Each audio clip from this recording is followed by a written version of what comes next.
Assam police દ્વારા ₹27.20 કરોડના ગેરકાયદેસર અફીણ ખેતીનો નાશ. આસામ પોલીસ દ્વારા ગોલપારન જિલ્લામાં 170 વીઘાના ગેરકાયદેસર અફીમ ખેતરોનો નાશ કરવામાં આવ્યો છે. મિશનનો હેતુ નશાના કારોબારને સંપૂર્ણપણે નાબૂદ કરવાનો છે. નષ્ટ કરાયેલ પાકની કિંમત અંદાજે ₹27.20 કરોડ છે, જે આસામમાં અત્યાર સુધીનો સૌથી મોટા એન્ટી ડ્રગ્સ ઓપરેશન પૈકીનો એક છે.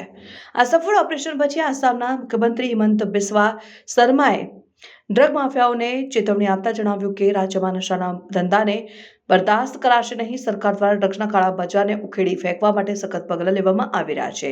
આ ઓપરેશનની પ્રશંસા મણિપુરના મુખ્યમંત્રી એન બિરેન સિંહ દ્વારા પણ કરવામાં આવી હતી. તેમણે આસામ પોલીસના પ્રયાસોની પ્રશંસા કરતા જણાવ્યું કે ઉત્તર પૂર્વ ભારતમાં ડ્રગ્સના કાળો કારોબાર ખતમ કરવા માટે રાજ્યો વચ્ચે સહયોગ ખૂબ જરૂરી છે.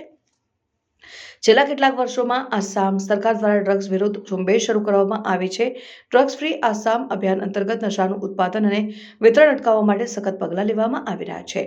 પોલીસે ખાતરીપૂર્વક લોકેશન સુધી ગુપ્તચર માહિતી દ્વારા ગોલપરામાં અફીમના ખેતરોની ઓળખ કરીને ત્યારબાદ આ પાકને ઉખેડીને આગમાં સળગાવી દેવાયો, જેથી તે બિનકાયદે વેચાણમાં ન આવી શકે. હવે અધિકારીઓએ આ ગેરકાયદેસર ખેતી પાછળ રહેલા મુખ્ય સૂત્રધારને શોધી કાયદેસરની કાર્યવાહી કરશે. આસામ સરકારે ડ્રગ્સના કાયદેસર નાશ અને ગેરકાયદેસર વેચાણ અટકાવવા માટે વિવિધ નીતિઓ અમલમાં મૂકી છે.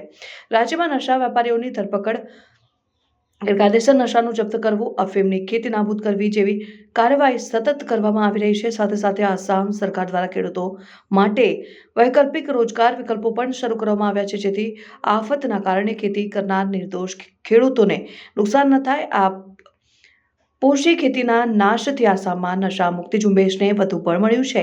સરકાર અને કાયદો અમલ કરવા માટેની એજન્સીઓએ સ્પષ્ટ સંદેશો આપ્યો છે કે ગેરકાયદેસર નશાના વેપાર માટે કોઈ પણ તકો રહેશે નહીં.